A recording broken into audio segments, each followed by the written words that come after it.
in the dark shadows, in the white cold, fearlessly we search for knowledge new and old. We drink the strong spirits and read ancient tomes, the order Abracast.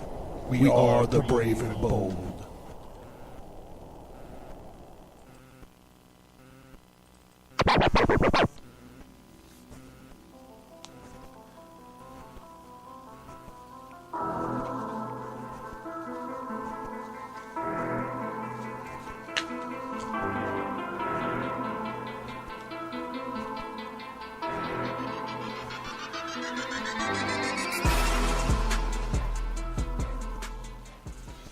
The Ages begins with the shocking story of Cain and Abel and the journey of violence and revenge spanning thousands of years, following Cain through his cursed life from an ancient invasion of malicious angels to the American Revolutionary War.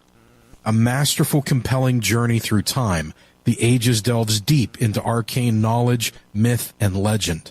The art is stunning, and the story takes you on a journey where mortals, immortals, angels, and demons are all forced to deal with the folly that is God's creation. It's a beautifully dark and gritty ride through history.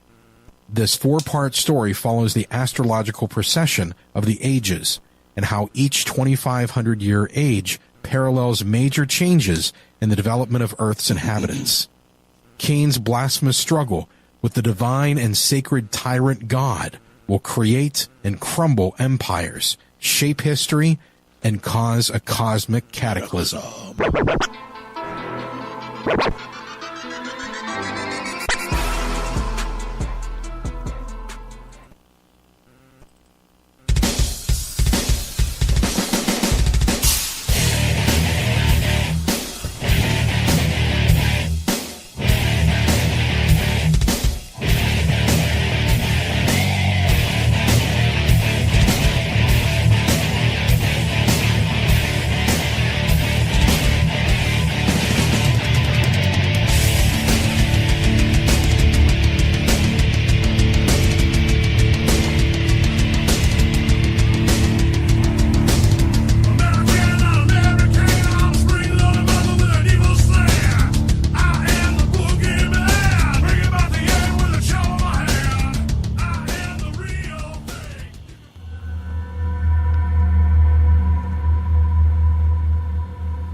The Abracast.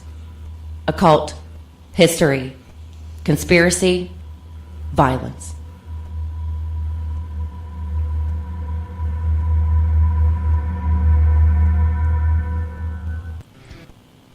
Oh man, the whole thing is confusing to me because I'm recording these out of order. No, not that they're out of order, but I had to stop after Freedom is a Two-Edged Sword Part 2. I recorded the media selective outrage episode. So I had to file that first and then I come back. So it's all about shifting gears. I've been recording like a madman for the last week because I want to get these done because I'm actually angling to take a little break, a little vacation with recording, but it's not going to mess anybody up as far as schedules are concerned. As a matter of fact, I think you're actually going to be getting 2 episodes a week for a little bit. Maybe I'm trying to figure this out. You'll already know all of this. I'm John. This is the Abracast. Thank you guys for tuning in. I want to appreciate everyone for tuning in and their support. I really do appreciate it. And I don't take it lightly that you guys allow me to babble at you for an hour or maybe more a week. So I do appreciate it. It's an opportunity and I'm honored by it. So with that being said, we are doing part 3 of the Jack Parsons. I'm all Parsoned out. No, not yet. Not yet. I got enough in the tank. We're doing part 3 of Freedom is a Two-Edged Sword. So if you guys listen to the first 2 parts, you know that when I was doing the Liber 1, Liber 2, and Liber 3 episode, something jumped out at me. Where is it at? From these considerations, it should be clear that do what thou wilt does not mean do what you like. It is the apotheosis of freedom, but it is also the strictest possible bond. So that one line really sent me into this whole 4-episode thing, because I found an essay or a book, I guess, whatever, from Jack Parsons, and he addressed this. He addressed what this strictest possible bond was, and his answer, as you would know in the Freedom is a Two-Edged Sword Part 1 episode, it's all about freedom. But then the essay goes on and he talks about other stuff. He talks about organized religion, and he talks about sex, and then he talks about the female principle in the last chapter. So that's what's coming up next after this. But so we're going to go ahead and get started. Trying to keep these intros short because I listen to criticism. I do. I really listen to criticism, and I say, how can I make this podcast better? So I keep trying to keep these intros short because I can't save them to the end, because I know when you guys fucking click out and stop listening to the show. Okay, so I would like to encourage you guys to rate and review on iTunes. I would like to invite you guys to check out the website, stigmatastudios.com or abercast.com. I would like to invite you guys to check out the Patreon right now. The big goal is not very big at all. The idea is I want to get some Books for Soldiers. I want to get a Books for Soldiers program up and ready to go, but I need some help with, finding books, and I need some help with paying for P.O. boxes and shipping, because books be heavy, books be heavy. So, interested in that, and also it's just I just thought today, I was reading, I have this big gigantic book, and it's like I can't remember what it's called, it's like an encyclopedia of like every secret society or something. It's something like that. And I was doing some research on the Brotherhood of Cincinnati, which is, it's all very interesting. I'm going to save all of it for another time. But I was like, I need to get the bookmarks printed. And my wife was like, why? For like promotional material? I'm like, no, I need him to mark my place in all these books. All right, so let's get going. This is Jack Parsons, or Frater Balerion OTO, also known as Jack Parsons. This is Chapter 3 of Freedom is a Double-Edged Sword. Hold on. There's not a whole lot to this chapter. I think it's going to be a fast episode, guys. That's what I always say. Merp, merp, merp.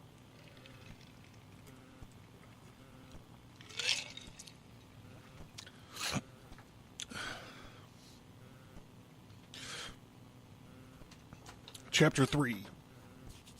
There is no evidence to show that man was created and accoutred to serve as God's vice-regent upon the earth. There is no reason to believe that he is naturally good and kind, brave and wise, or that he ever was. On the contrary, there is much to show that he was a beast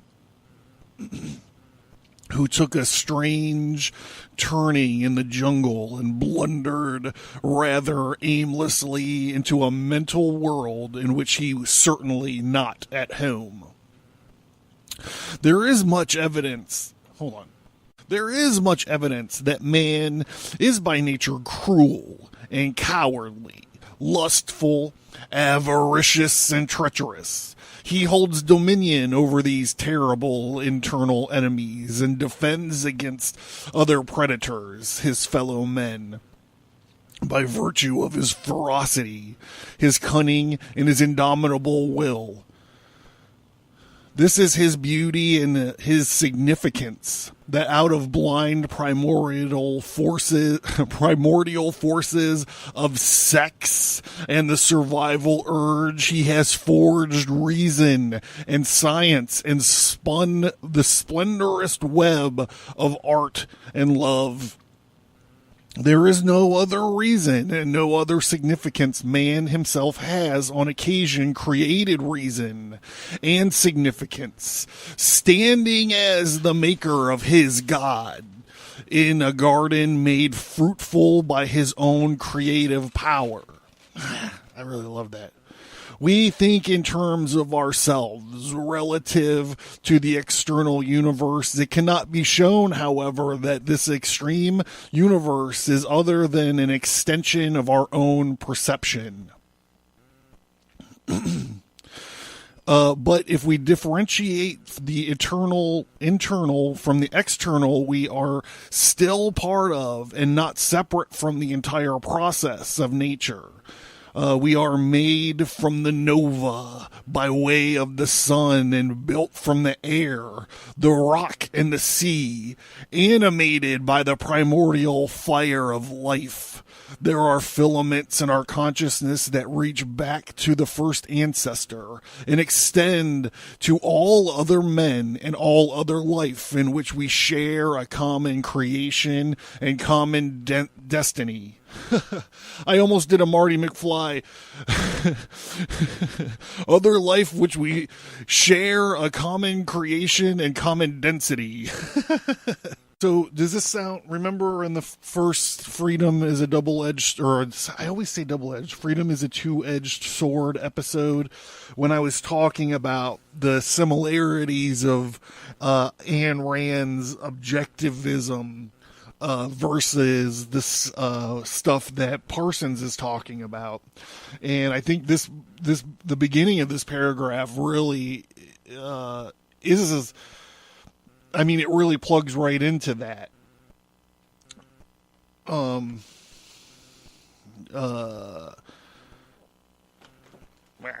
Where the main pillar of objectivism is that reality is reality and separated and unaffected by our consciousness. Now I'm going to go ahead and I'm going to reread the first part of this paragraph just so I can keep it straight in my head. I know I just read it to you guys, so you don't need to reread it right away.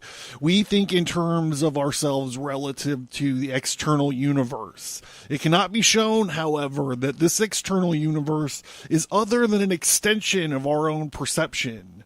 But if we differentiate the internal from the external, we are still part of and not separate from the entire process of nature. So this is a way that it's, I guess, sort of different than the objectivism of Ayn Rand.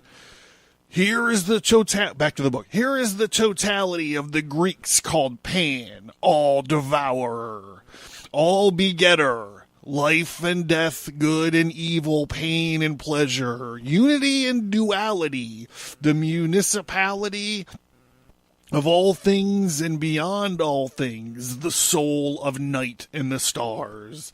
Now we've been tracing this. Since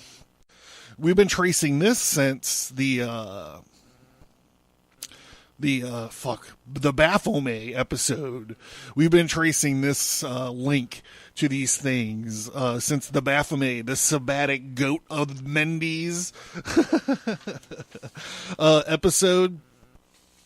So here we're talking about Pan, and that reminds me, where is okay, so way back we did, not way back, it was only a few episodes ago, we did this Liber 1,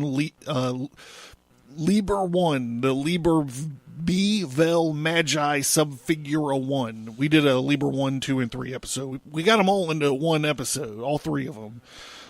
But there's this thing at the beginning of Liber 1. It's like 15 lines in. He says, "Now the grade of Magister teacheth the mystery of sorrow, and the grade of Imagus the mystery of change, and the grade of Epismus the mystery of selfness, which is also called the mystery of Pan."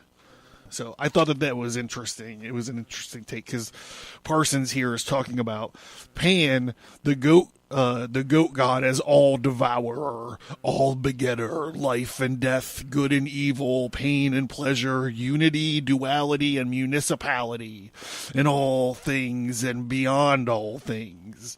And that's really when we look at that awesome drawing of Baphomet by Eliphas Levi, that picture is about this paragraph. I mean, it's not about this paragraph, but it's saying the exact same thing. The all-devourer, all-begetter, maybe, but it is about life and death and good and evil, pain and pleasure, unity and duality.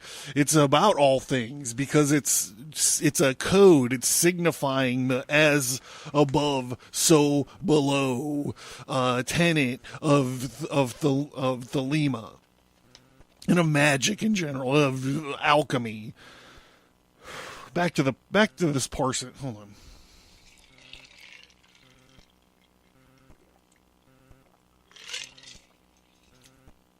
If in our folly and fear we ascribe moral qualities to the lightning that strikes. Remember, this whole thing also got started because when I read that line, the other thing, I was like, is this some kind of moral ambivalence? Is this some kind of super ethical, I don't know, actually what I say, secular moralism, I think, or sexual, or secular ethically. I'm falling apart up here. So give me the gong. So this is what he goes on to talk about. He goes on to talk about if a lightning strikes and burns your house down, is it morally wrong? And is it right for the stars to shine? For these powers of nature, morality, they are above morality. They don't take morality into consideration. So let me try to bounce back. Let me try to recover. If in our folly and fear we will ascribe moral qualities to the lightning that strikes, to the star that shines, and to the tiger that kills, then we will not hesitate to assign them also to the woman who gives, and to the man who takes. Thus we will define God and found a religion, and thus we degrade the living universe into a bewhiskered and irascible character endowed with the immortal omnipotence and the hatred for our enemies. Or with those nature lovers who catch old communing with the all in the park at night. We sink to the platitudinous sitz baths of various religious science systems on our way to the catalepsy of middle age. It's all very fascinating. It's a hemorrhoid joke. The sitz bath. Platitudinous sitz bath of various religious science. All nature partakes of the eternal sacraments of life and death, of ebb and flow, of creation and destruction and regeneration. These are the harmonies of eternity that change forever and never change. The cry of the baby is echoed in the tumult of the nova. Men, suns, and seasons past return again. The spate of semen is one of those, one of the jets of stars men call the Milky Way. I think I've seen that video. The mind is the mind that comprehends these immortal processes in love and in worship is an immortal mind that soars beyond time and death. We are the one with Asclepius and Sophocles and Shakespeare, of one blood with Moses, Tao C, and Newton. The body changes and decays while time cuckolds the shapes and desires of all transient things. But the shapes of desire, although transient, are the very vehicles of man's adventure. He cannot attain by denying these steeds, but by strengthening them, by training and bridling them with love and creative will until their wings are revealed. Sex and hunger are the raw stuff of art. Hear, hear. Out of his passion, fury, and despair, the artist transmutes the shapes of terror and wonder into an eternal beauty. All ways are the right way when will and love are the guides. Now, this sounds a little too emotional for me. I had a... whatever.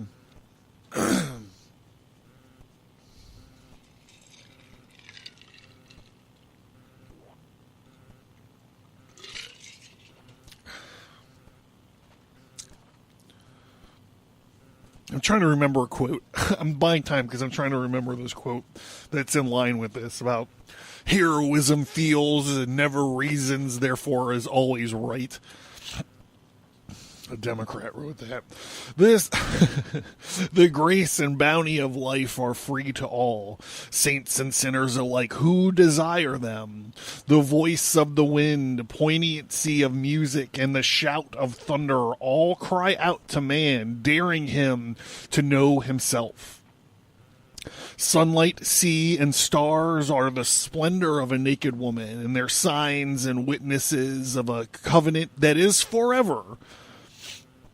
We know these things, and we know them with the only certainty that is ever given us. This is the beautiful, pitiable knowledge of childhood, the first youth. And the world denies and necessity circumvents that this knowledge of the poets, artists, and sings who are beloved and outcast by men, of the mystics whom the world calls mad. And man, self-castrated, self-frustrated, flees down the corridor of nightmare, pursued by the monstrous machines, overwhelmed by satanic powers, haunted by vague guilts and terrors. We all created out of his own imagination. He escapes into absurdity and drowns in spirit and pretense. Drowns his spirit in pretense, worships brass gods of power and tin gods of success. Then, shamed by his pretense and frustrated by his self-denial, he projects his horror on imagined enemies, seeks release in scapegoats and false issues, thereby propagating those bestial gods who have arisen from the shattered endolons of his spirit with sacrifices of blood. Nothing is of nature evil, and nothing of its nature good. Evil is only excess, and good is simply balance. Yoda.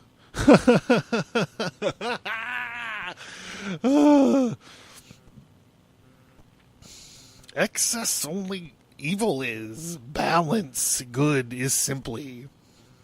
Yeah, I need to work on that. All things are subject to abuse and likewise susceptible to beneficial use. Balance does not consist in denial or excess indulgence. Balance can only be obtained by exceeding. I'm going to drink to that.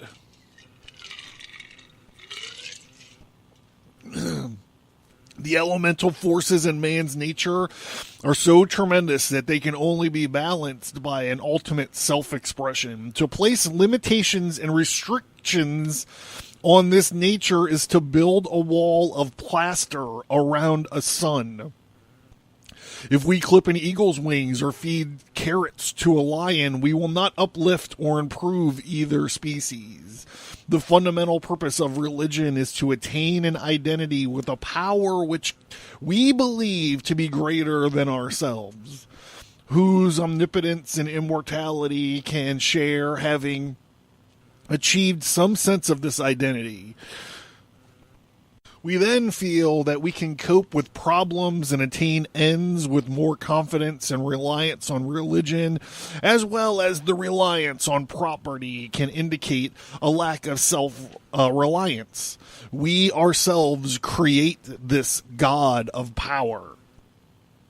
It is from our own individual self that his power is drawn, and this self is greater than any god which it creates. Therefore, any god which it creates. Therefore, we know ourselves as the highest form of wisdom. That is terrifying. And to believe in ourselves is the highest form of faith.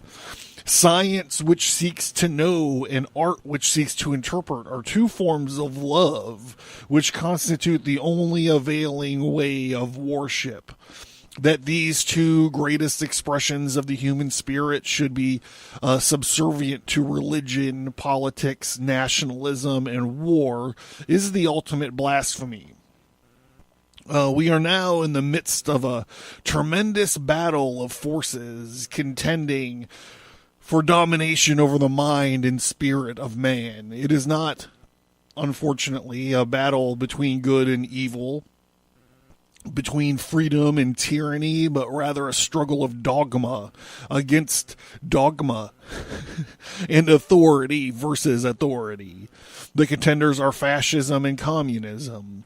Each is a doctrine alien and hostile to the ideal of freedom. Each says that we must choose between one or the other, and each is in reality identical. Each demands the absolute enslavement of the individual, the abnegation of the intellect, and the subjugation of the will. The authoritarian is right, absolutely right, so right that every extreme of falsehood, suppression, and tyranny is justified in the accomplishment his divine ends. Behind his benevolent paternalism lurks the star chamber that is the concentration camp. Behind his morality looms the stake and the inquisition of the old-time religion. So many profess too long, for all these systems are old, older than human history. Freedom and democracy are the only new things under the sun, and they offend alike the slaves and slave masters. Come unto me, goes the old harlot song. Come unto me, you weary and heavily laden. Surrender your intolerable burden of freedom, and I will fill your mouths with miracles. Hey, I think I've seen that movie too. And your bellies will be full of food. Come with me, and I will confound your enemies and show you paradise. Look, you do not even have to change a name. Only keep the letter and deny the spirit of the letter giveth life. She is harvesting the nations now, that old whore, from an appointment in a place called Armageddon.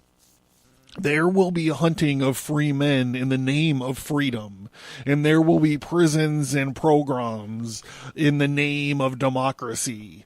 Murder and slavery in the name of brotherhood, and all for the sake of dominion over the minds and bodies of men. There is a choice. The choice is freedom, which has no other name and no other cause. Man freed of his demons, without the need of dogma or the use of creed, can of and by himself avail, triumph, and achieve significance. This is the faith of a liberal. Remember, this is written in 1946. When he says the faith of a liberal, he's not talking about Nancy Pelosi. He's not talking about Professor so-and-so from your state college. Belief in himself and belief in a man. There is no way to the full status of manhood. It is a long way and a hard way. Through trial, error, failure, and heartbreak. But it is the way guided by science and inspired by art. Leading at long last to the stars. This is our choice. We may believe in ourselves, believe in our fellow men, and in freedom and in brotherhood. It may start to achieve here and now that paradise which has so long been regulated to the hereafter, or with the dogmatist and positivist and the authoritarians, we can return again to apehood from which we have so late arisen. If we wish identify with the greater power, let us seek union with ourselves, our total self raised in the highest potential of wisdom, knowledge, and experience. If we wish to unite with the universe, let us court the whole of nature, all experience, all truth, and the splendor of the awesome cosmos itself. For out there lies, with a great campaign that comes first and last, the ultimate adventure of the individual unto himself. He must go down like Moses into his unknown self, out into the new dimension with Orpheus and the Barker of Arthur and Tammuz and Adonis with Mithra and Jesus. Into the labyrinths of the dark land, there he will meet the mother and hear her final question: what is man? So here we're talking about a psychiatric issue. We're talking about a psychological journey into the shadow self, and a lot of these names we will recognize just from this show. Moses, I don't know if we've really talked too much about Moses, but look, we know about Tammuz, we know about Mithra, and we certainly know about Jesus. Back to this text. Therefore, close by the heart of the cryptic mother. He may find the Graal, ultimate consciousness, total remembrance, instinct made certain, reason made real. For it is he, the wonderful monster, embryo god, who has swum in the fish and shed the skin of the crocodile and peered from the eyes of the serpent, swung with the apes and shaken the earth with a tramp of the tyrannosaur's hoof. It is he who has cried on all crosses, ruled on all thrones, and grubbed in all gutters. It is he whose face is reflected and distorted in the heaven and hells. He, the child of stars, the son of the ocean, and the creature of dust, the wonder and terror called man. That seems like some powerful shit. You know, I'm just going to do this. This one's long. All right, we're going to do part 4 here. I'm just going to do part 4 right now. We're going to get into part 4 right after this. Are you with me? Are you fucking with me? Let's fucking do this, yo. This is how we roll. Mid-roll. This is how we mid-roll.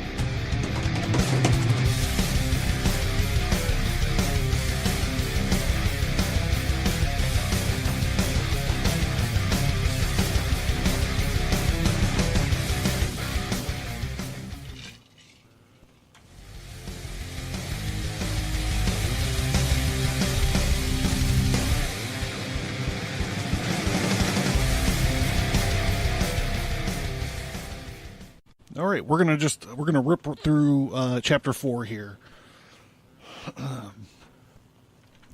Chapter 4 is entitled "The Woman Girt with the Sword." It is to you, woman, beautiful redeemer of the race, whom I address this chapter. That which stirs in you now is not madness, not sin, not folly, but life. This new life is the joy and the fire that will beget a new race, create a new heaven and a new earth. When you were a child, did not the wind and the sun speak to you?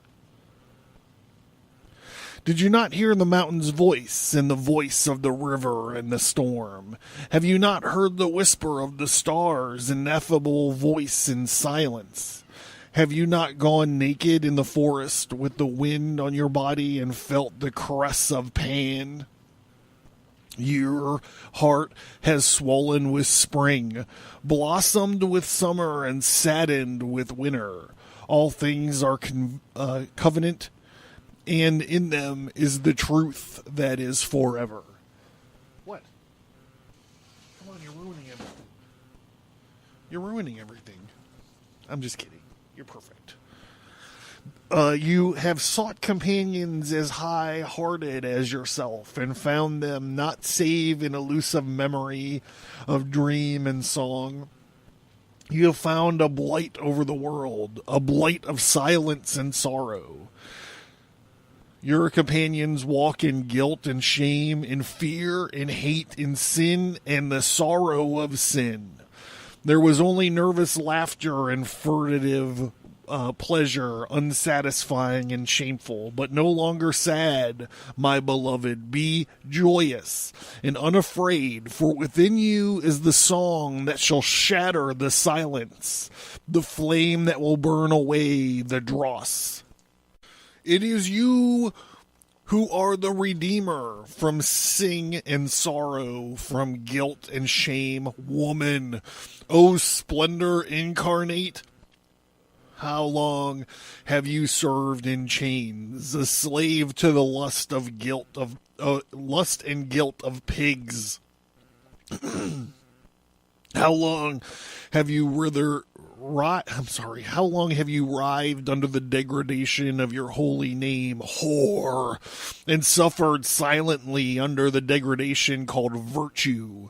How well you have known the stake, the rack, and the whip, the chain of imprisonment, and even entombment in the service of your master. And was the bond fear? Was it weakness? Was it cowardice and inferiority? Oh, shame of man, it was none of these. It was love. A man was once crucified in a redemption that failed. Yet if 10 times 10 million men were crucified, this infamy could not be redeemed. Husband, father, priest, jailer, judge, executioner, exploiter, seducer, destroyer. So has your lover mastered and defiled you. Yet pity him, for he sought love. But finally there is an end, and the beginning, and all future will be with you. For you are the mother of a new race, the redeemer and lover of the new men, and the men who shall be free.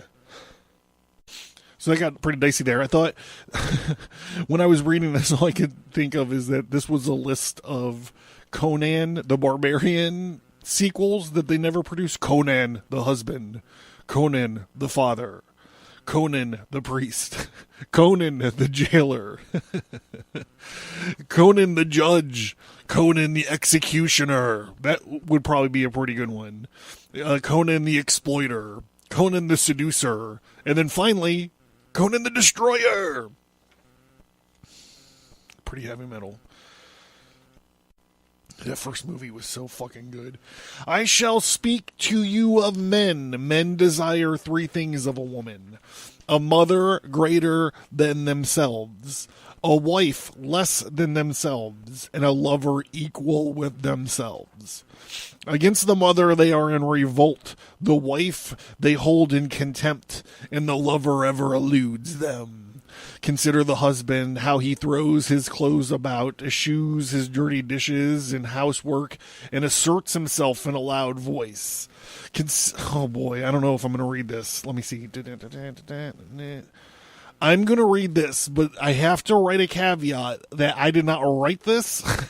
This was written in 1946 by a rocket scientist, okay? So just consider that with your fucking 1-star reviews and your fucking hate bullshit and your slander. But I'm a completist, so I am going to read it. I'm going to read it with those caveats. So please understand, okay? Please. Consider the homosexual, how he hates a woman and flees himself, fearing that he will slay her. Consider the great lover, and how he grasps for love, and his hands close on nothingness. These are bewildered, frightened children playing games against the dark, and those who wear brass and swords, who strut and slay. Are they not the most frightened of all? Therefore pity them and forgive them. In the ancient world there were men of a season, I also have to take exception with this whole look how men throw their clothes around and eschew their dirty dishes. Listen, 9 times out of 10, I do the dishes in my house. 9 times out of 10, I cook in my house. I do throw my clothes around though. But just in certain areas, it's actually part of a complex clothes filing system.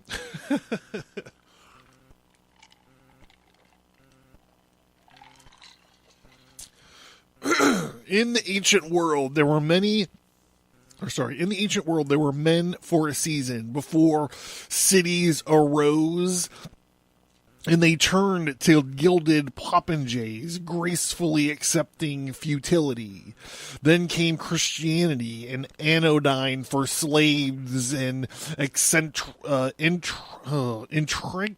enteric for barbarians. It means like a must. It's like a 101 for barbarians, whose deeds gave them indigestion and ultimately a whip for slave masters.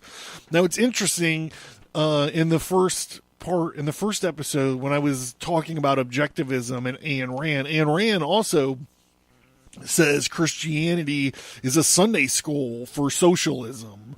So I'm drawing a little parallel between there.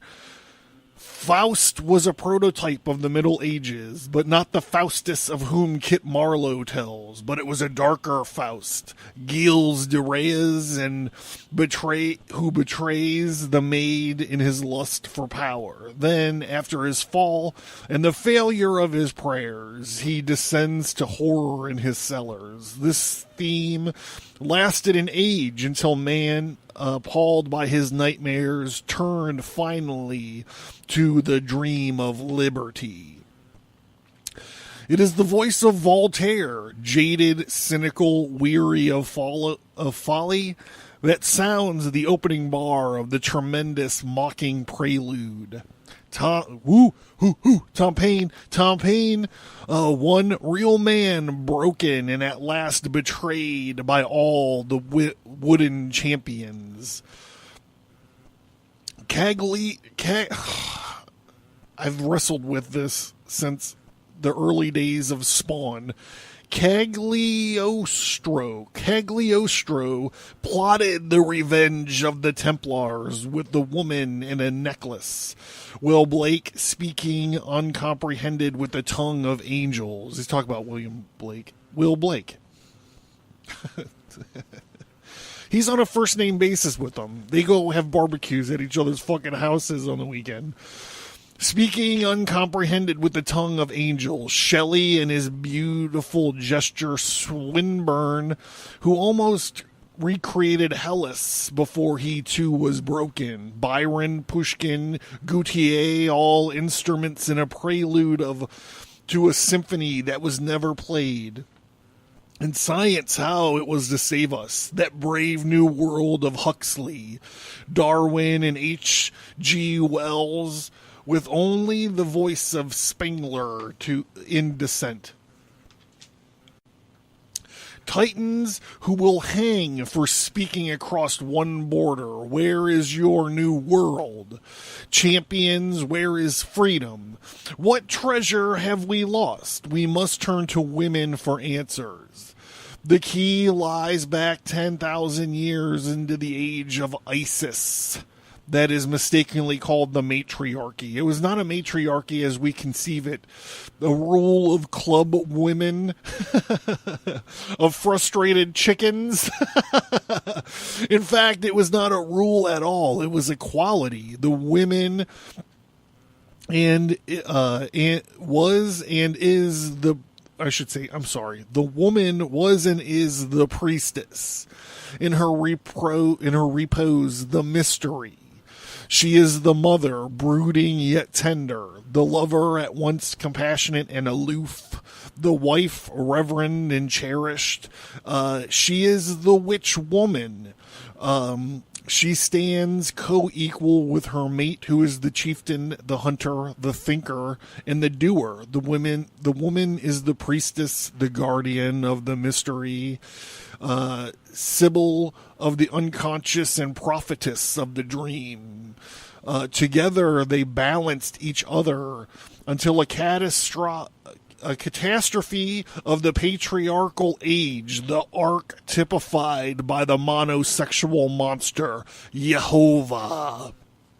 Then, under the rule of the priestess, women became an inferior animal, while men became isolated in his imagined superiority, and found himself at the mercy of his own merciless intelligence. There was total war between the emotions that must and the intellect that will not. Every patriarchal religion is self-contradictory monstrosity.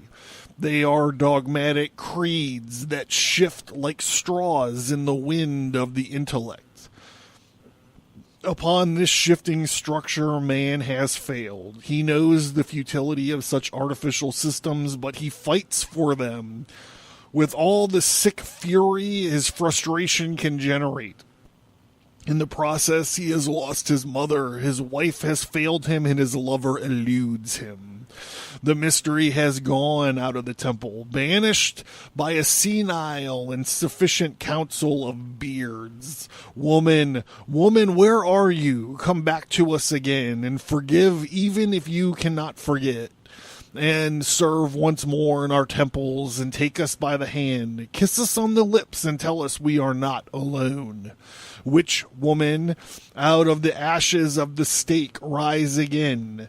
It was the Dianic cult of the old way continued. These splendid and terrible women, Messalina, Tofana, La Vosalin, and D. Brevinvillas raised revenge to high art. Others sought the forbidden mystery and secret rites and purchased a brief reunion at an awful price. I'll do pretty good. That was the Ope in the Maid of Orleans, the dream of hopeless millions, and that the woman would redeem them had come at last. Her failure and her fate to teach us the innocence is no protection. Be cunning, O woman, and be wise. Be subtle, be merciless. I have asked you to understand and forgive, but forget not overmuch. Trust nothing but yourself. Now I have spoken of those great prisoners, but there is a worse revenge now. Or there is a worse revenge. Know that all revenge is revenge on self, in the most terrible that is taken by the frigid woman. Count her in the tens of millions. The curse lies in the failure of her mate to be a man, and her failure to be true to herself. But the cause is the dark guilt with which parents poison their children. There is also suppressed incestuous love and the fear of unwanted children.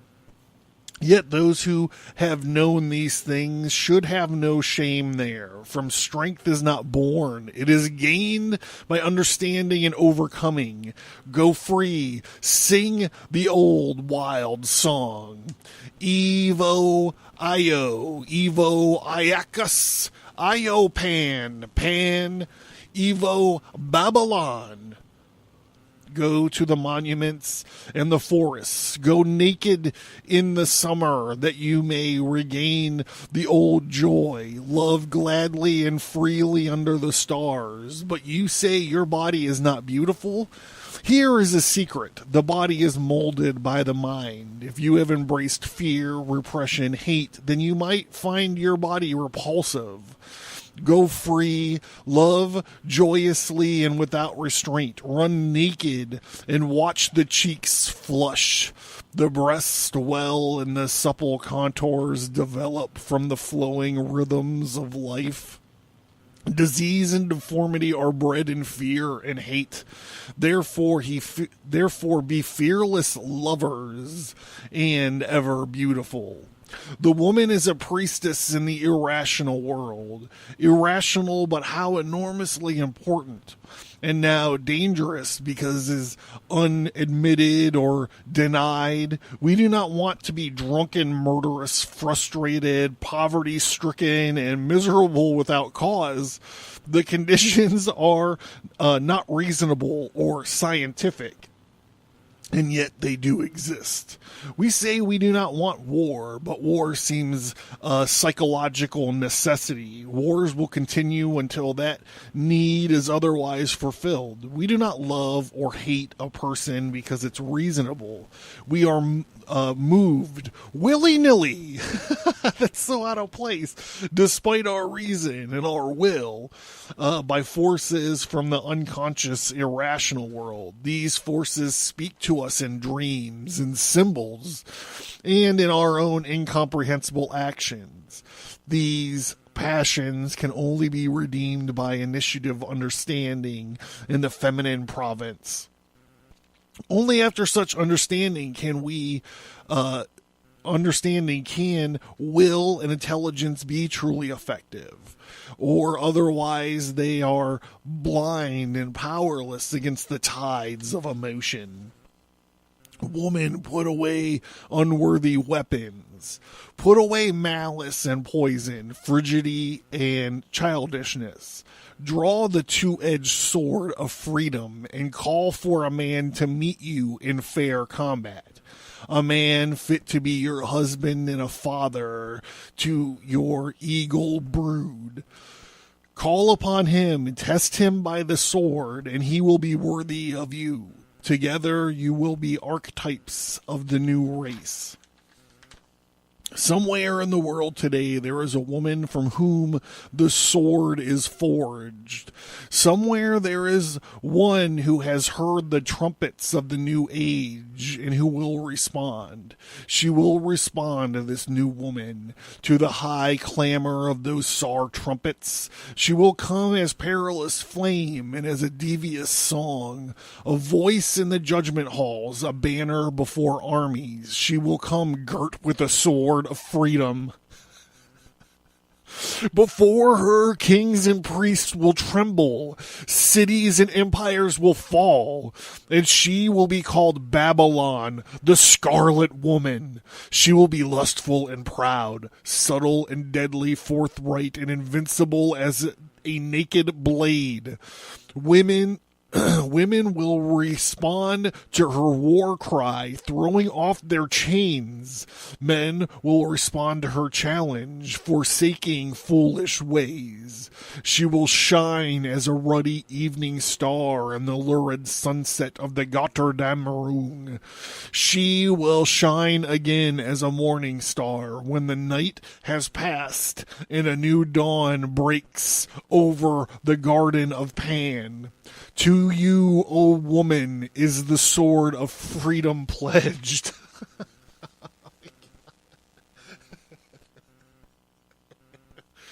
Oh, I moved myself to tears. All right, this is the Abercast, everybody. I'm John. Check out, rate and review. Check out the website. You know what to do.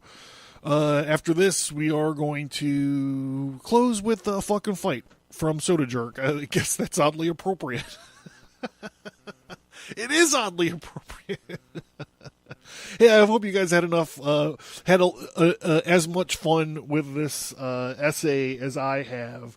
I'm gonna try to figure out a way to get my wife to read this thing. It's fun. It's phenomenal. I'm anxious to know what you guys think about it. If you were as moved as I was with it, yeah, I'm totally interested in your thoughts.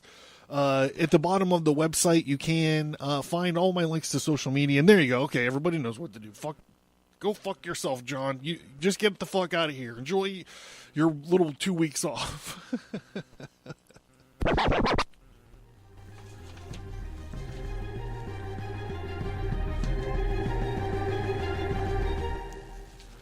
Bye-bye.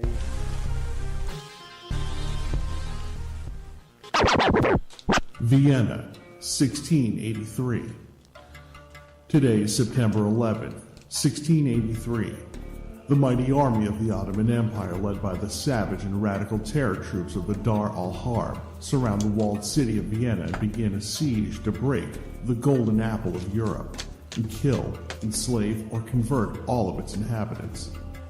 The valiant citizens stand against the tyrannical army with the steadfast leadership of Count Ernst Rudiger von Stromberg, the help of the ever-living rebel Cyrus the Dead Guy, and the hopes of the faraway King Jan Sobieski III and his army of flying hussars. The Vienna 1683 comic is available right now from Stigmata Studios at stigmatastudios.com and on indieplanet.us.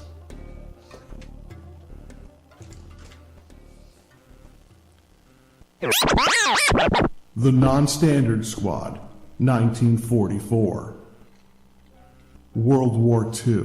3 weird American soldiers are on a search and rescue mission into the oldest and darkest regions of Europe. A cursed, ever-living warrior, Cyrus the Dead Guy.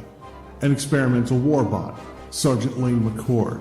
An all-red axe, mysterious rogue with a demon-possessed arm come face to face with an army of magically corrupted machine-obsessed elves, a magic hammer-wielding Norse Ubermensch, and a Nazi wizard who is a member of the ancient Dark Order of the Shining Hexagon. The Non-Standard Squad 1944 comic is available right now from Stigmata Studios at stigmatastudios.com and on indieplanet.us.